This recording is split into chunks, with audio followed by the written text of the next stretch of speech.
चुनावों में आया राम गया राम तो चलता ही रहता है, मगर पहचान तब होती है जो रहता है पार्टी के साथ बिल्कुल वाइज।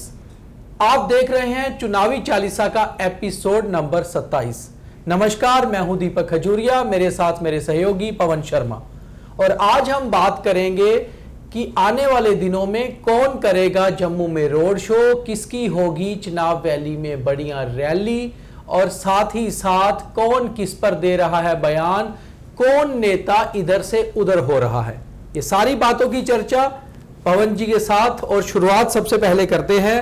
बीजेपी ने अपने चुनाव प्रचार को बड़ा करने का मन बना लिया है और अमित शाह कल चुनाव रैली पहुंच रहे हैं। प्रधानमंत्री नरेंद्र मोदी की डोडा रैली के बाद अमित शाह अपनी ताबड़तोड़ 3 चुनावी सभाएं करेंगे। शुरुआत करेंगे पाडर नागसैनी से, जो आखिरी कॉन्स्टिट्यूएंसी है किश्तवाड़ की, और उसके बाद पहुंचेंगे किश्तवाड़ मेन बाजार में, वहां एक रैली, फिर रामबन में एक रैली। उसके बाद 20 सितंबर को बीजेपी के प्रधान, बीजेपी के राष्ट्रीय अध्यक्ष जेपी नड्डा जम्मू में रोड शो करेंगे। मगर रोड शो जम्मू में इतना ट्रेंड नहीं हुआ करता था। इस इलेक्शन में बीजेपी बड़े रोड शो करने का मन बना चुकी है। तो पवन जी, रोड शो जम्मू के लिए एक नई चीज है। हम देखते हैं कि बनारस में प्रधानमंत्री का लंबा रोड शो होता है, अहमदाबाद में लंबे road show, JP Nadda, Amit Shah. Jammu में कभी ये ट्रेंड नहीं था। जम्मू में चुनावी सभाएं होती हैं, क्योंकि जम्मू में सड़कें वैसी है नहीं कि आप पूरे शहर में रोड शो कर पाओ। इस बार जेपी नड्डा एक बड़ा रोड शो कर रहे हैं, कितना असर दिखेगा? नहीं, असर तो पड़ता है रोड शो का, क्योंकि लोग बाहर निकलते हैं, इम्पैक्ट पड़ता है लीडर का जो भी बाहर से आता है। लेकिन क्यों किया जा रहा है, सवाल ये है। मतलब इसका मतलब बीजेपी को पूरा यकीन जम्मू शहर में भी दिक्कत कहीं ना कहीं है, दिक्कत हो रही है कहीं ना कहीं। आप मुझे बताओ कि पाडर नागसैनी के लिए गृह मंत्री वहां पहुंच रहे हैं प्रचार के लिए, जबकि प्राइम मिनिस्टर ऑलरेडी वहां पर होके गए हैं, और वहां से लोग वहां भी आए थे। सुनील शर्मा खुद उस मंच पे थे। और फिर किश्तवाड़ और रामबन भी जाना है। रामबन भी जाना है। तो कहीं ना कहीं जो रेबल्स हैं, क्योंकि आपको पता होगा पाडर नागसैनी में सुनील शर्मा के साथ वहां पर एक राकेश लखोत्रा करके लड़का है जी, वो वहां का एक भाजपा का मजबूत वो था। उसको उम्मीद थी कि नई विधानसभा बनी है, मुझे टिकट मिलेगी। अब वो इंडिपेंडेंट कैंडिडेट खड़ा हो गया। और दूसरी वहां पर लड़की है पूजा ठाकुर, जो नेशनल कॉन्फ्रेंस की है, और नेशनल कॉन्फ्रेंस का पहला कैंडिडेट है जहां पर भजन कीर्तन हो रहा है और जय श्री राम के नारे लग रहे हैं। तो कहीं ना कहीं चिंता है, माथे पे लकीरें हैं। वो यही कारण है कि अब दमखम से तमाम बड़े, और भाजपा की जो स्ट्रैटेजी भी रही है, चुनाव कोई भी हो हल्के में नहीं लेते। अभी रूट आया नहीं है, पर मुझे लगता है कि बाहू, जम्मू साउथ, जम्मू वेस्ट और जम्मू ईस्ट को कवर किया जाएगा रोड शो में जेपी नड्डा द्वारा। हाँ, मतलब कहीं भी करेंगे। लेकिन मैं जो कह रहा था कि भाजपा की स्ट्रैटेजी रही है, ये किसी भी चुनाव को हल्के में नहीं लेते, दमखम से चुनाव में उतरते हैं। जीत हार एक अलग इशू है, लेकिन जिस तरह से कांग्रेस पार्टी ने, मैं देख रहा था इनका एक ग्रुप कांग्रेस पार्टी ने वो फ्रेम किया है। अमरीश पांडे हैं जो मीडिया के कोऑर्डिनेटर हैं, उन्होंने ओनली फॉर कश्मीर कांग्रेस कर दिया है। उसमें सिर्फ कश्मीर, जम्मू वालों को पता ही नहीं है कहां पे क्या करना है क्या नहीं करना है। जितने लीडर आ रहे हैं वो कश्मीर जा रहे हैं, वहां पर प्रेस कॉन्फ्रेंस। आज इनके प्रभारी सोलंकी आए थे जम्मू में पत्रकार वार्ता की, तो सिर्फ पत्रकार वार्ता तक सीमित हो रही है। कोई कुछ नहीं, खाली वो फॉर्मेलिटी हो रही है। जम्मू संभाग में खुद से प्रचार कर रहे हैं, खुद करें, जीते मरे जो मर्जी करें, टिकटें दे ना दे। लास्ट दिन टिकटें दी, वो तो गलती से लास्ट दिन होगी, सुबह 10 बजे देनी थी कि 12 बजे फॉर्म भरवा। सुचेतगढ़ में भी आज एक मार लगी, बीजेपी को फायदा हुआ और कांग्रेस को। कांग्रेस के वहां के जो सुचेतगढ़ के प्रधान थे, दिलीप नाम है उनका, वो बीजेपी में चले गए हैं। तो पवन जी, ये छोटे छोटे जो नेता हैं कॉन्स्टिट्यूएंसी के, इनसे भी फर्क पड़ता है जब वो शिफ्ट करते हैं, इलेक्शन के बीच में पार्टियां शिफ्ट करते हैं। बिल्कुल, देखिए सुचेतगढ़ में पहले से ही कांग्रेस वहां पर टूट चुकी है। वहां कांग्रेस वर्सेस कांग्रेस। अजय मोटन कांग्रेस, प्रीति भगत कांग्रेस, श्याम भगत कांग्रेस, दिलीप थे कांग्रेस में, निकल गए भाजपा में, आगे भूषण डोगरा कांग्रेस। तो 4 लोग कांग्रेस के थे, 3 इंडिपेंडेंट खड़े हो गए हैं। और हमने कल खबर भी चलाई थी कांग्रेस की कि उसमें वो थोड़ा सा गलत हमसे निकल गया था कि रमेश मोटन को, वो रमेश मोटन नहीं, बेसिकली अजय मोटन थे। वो सुचेतगढ़ के लोगों को हम ये कहना चाहते हैं कि अगर आप थोड़ा सा वो करेक्शन अगर हम अपनी तरफ से कर रहे हैं कि वो अजय मोटन थे जिनको नोटिस दिया गया, रमेश मोटन नहीं थे।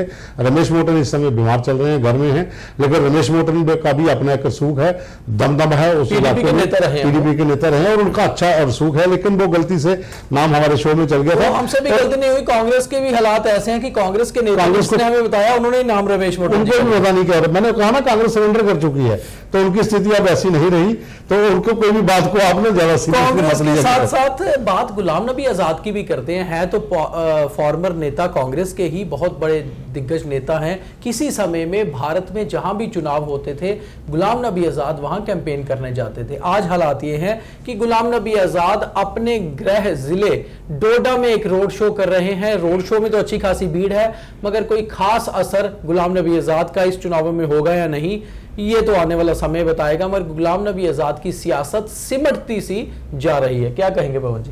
पहले तो बोला सेहत खराब है, थोड़े दिन तो बिल्कुल गायब रहे, श्रीनगर पहुंचे और दाढ़ी बड़ी हुई और सफेद दाढ़ी, जो पहली बार गुलाम नबी आजाद को ऐसा देखा, और अब रैली कर रहे हैं, रोड शो कर रहे हैं गंदोह में, कहीं डोडा में, मगर भीड़ तो अच्छी है। ये भीड़ वोट में जाएगी क्या? देखो, भीड़ वोट में जाएगी वो बाद में देखा जाएगा, लेकिन यह है कि फौज का जनरल वापस आया है, बीमार था वापस आया है। पहले तो बिना जनरल की फौज थी, सोल्जर जो है थोड़े से एक्टिव हुए हैं, तो वो जोश आज अब्दुल मजीद वानी पे भी दिख रहा था, हंस रहे थे। तो गुलाम नबी आजाद की सेहत ठीक नहीं है, वो दिख रहा था, चेहरे पे दाढ़ी बढ़ी हुई है और वहां पर उनको गाड़ी के अंदर से रोड शो किया जा रहा है।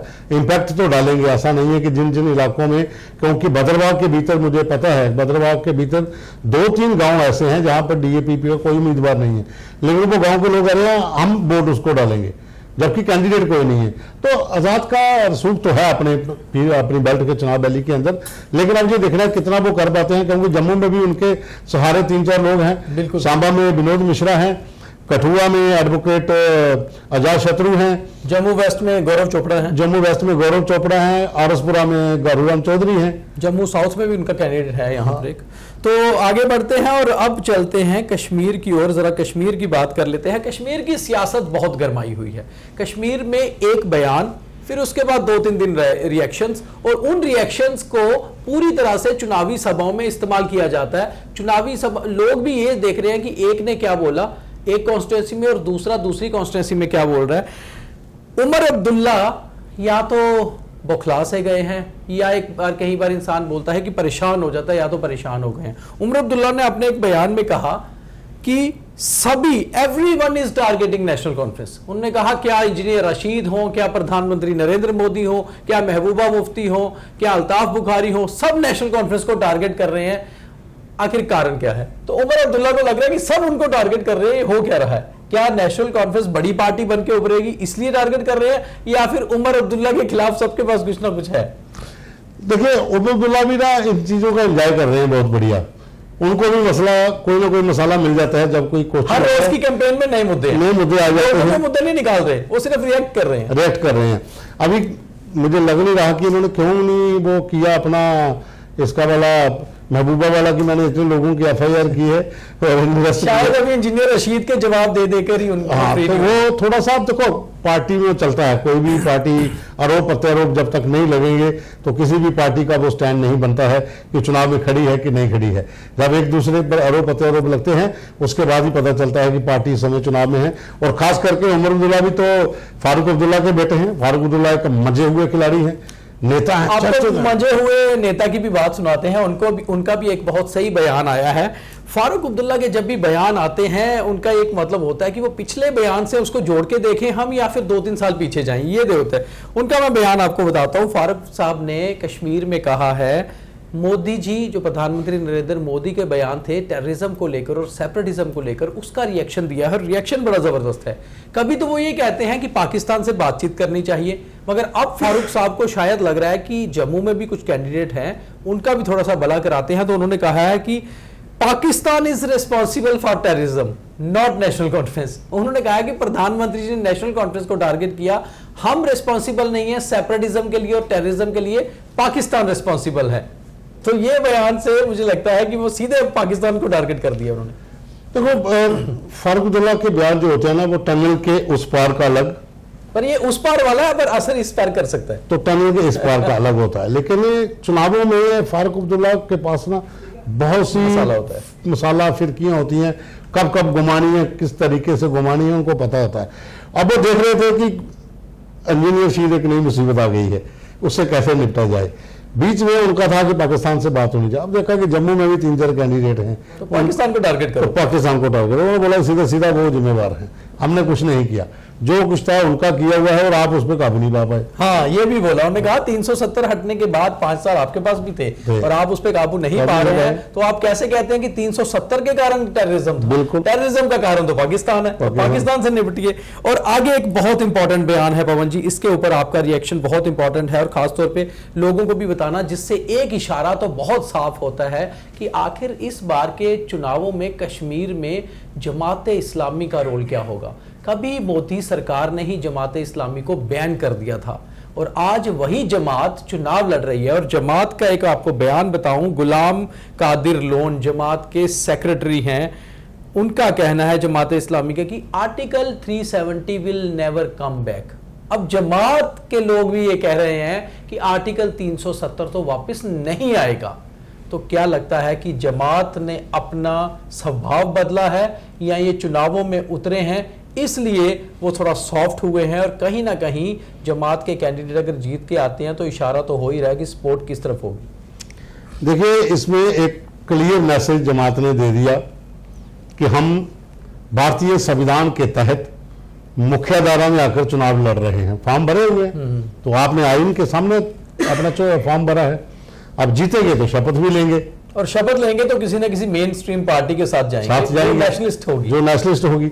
और साथ में ये बयान जमात का आना कि 370 never come back, never come back, वो ये दर्शाता है कि जमात को लग रहा है कि अगर 7-8 लोग हमारे कश्मीर में जीते हैं, AIP के 7-8 जीते हैं, तो PDP या NC के साथ बात हो सकती है कि जो दूसरी पार्टीज को बाहर रखिए, हमारे साथ सरकार बनाइए। देखिए, कश्मीर में इस समय लड़ाई सेंटिमेंट्स की है कि कौन कितने सेंटिमेंट्स लोगों पब्लिक के सेंटिमेंट्स को कैश करता है। अब वहां पर वो लड़ाई चल रही है। अब ये देखना होगा कि 4 बड़ी पार्टीज, देखिए जहां पर मोहम्मद यूसुफ तारागामी जीते आए थे, उस सीट के ऊपर खतरा है, वहां पर खतरा है, क्योंकि वहां पर जमात का एक पावरफुल कैंडिडेट आ गया है। कश्मीर के भीतर नेशनल कॉन्फ्रेंस PDP, कांग्रेस को एक साइड पर रख दी, नेशनल कॉन्फ्रेंस PDP, AIP जमात, पीपल्स कॉन्फ्रेंस JK-AP जो बुखारी साहब की पार्टी, लड़ाई इन सबके बीच है। इनके बीच में कांग्रेस 4-5 ले जाती है तो वो अलग इशू है, वरना जो आपस में सीटें बटेंगी, NC को भी वो ग्राफ नहीं मिलेगा जितना वो चाहते हैं। अगर 3-3, 4-4 ये लोग ले भी जाते हैं बाकी वाले, तो वो कम होंगी NC की, और सबसे ज्यादा अगर कम हुई तो PDP की। कांग्रेस के 4-5 जगह पर जो है वो परमानेंट वोट है वो मिलेगा। PDP NC को यही चिंता सताई जा रही है, इंजीनियर शीर की और जमात की। तो पवन जी ठीक है, ये बहुत सही एनालिसिस आपका है कि कहीं ना कहीं खिचड़ी इस बार बनकर निकलेगी कश्मीर की पॉलिटिक्स से। जो पॉलिटिकल साइंस का स्टूडेंट है खास तौर पे, वो हमारा ये प्रोग्राम जरूर देखें और खास तौर पे जम्मू कश्मीर के चुनावों को भी जरूर देखें, क्योंकि इस बार के जम्मू कश्मीर के चुनाव जो हैं पॉलिटिकल साइंस स्टूडेंट्स के लिए प्रैक्टिकल समझने की बहुत जबरदस्त तरीका है। और जो पॉलिटिकल एनालिस्ट है वो भी जरूर देखें, क्योंकि इन चुनावों पर हो सकता है आने वाले समय में किताबें भी लिखी जाएं, क्योंकि कश्मीर में ऐसा चुनाव पहले कभी नहीं हुआ जब मेन स्ट्रीम पार्टीज हार्डकोर हो रही हैं, और जो कभी हार्डकोर हुआ करते थे वो अब सॉफ्ट होकर चुनावों में उतर रहे हैं और धारा 370 के खिलाफ या ना कभी आने की बात कर रहे हैं। ये बहुत इंपॉर्टेंट है। जम्मू कश्मीर के चुनावों को समझना एक पॉलिटिकल साइंस का बहुत जबरदस्त टॉपिक पढ़ना या समझना है। तो चुनावी चालीसा को देखते रहिए, हम भी कोशिश करते हैं कि पॉलिटिकल साइंस में से निकले हुए सब्जेक्ट्स पर बहुत अच्छे बारीकी से बात कर पाए, ताकि जो लोग अच्छे से सियासत को समझते हैं वो हमारी चुनावी चालीसा जरूर देखें, ताकि पता चले हर रोज चुनावों में किस तरह से नेता और बयान करवट बदल रहे हैं। तो आज के लिए इतना ही, कल दोबारा चुनावी चालीसा में कल क्या हुआ उस पर बात करेंगे। तब तक के लिए मुझे और मेरी टीम को इजाजत दीजिए, मगर हमारा ये कार्यक्रम ज्यादा से ज्यादा शेयर जरूर करिए, क्योंकि हमें आपका भरपूर प्यार तो मिल ही रहा है। हमारी कोशिश है कि जो लोग हमारे ये कार्यक्रम नहीं देख पा रहे उनके तक भी पहुंचे और उन्हें भी लाइक, फॉलो और शेयर करने को जरूर कहें। बहुत धन्यवाद।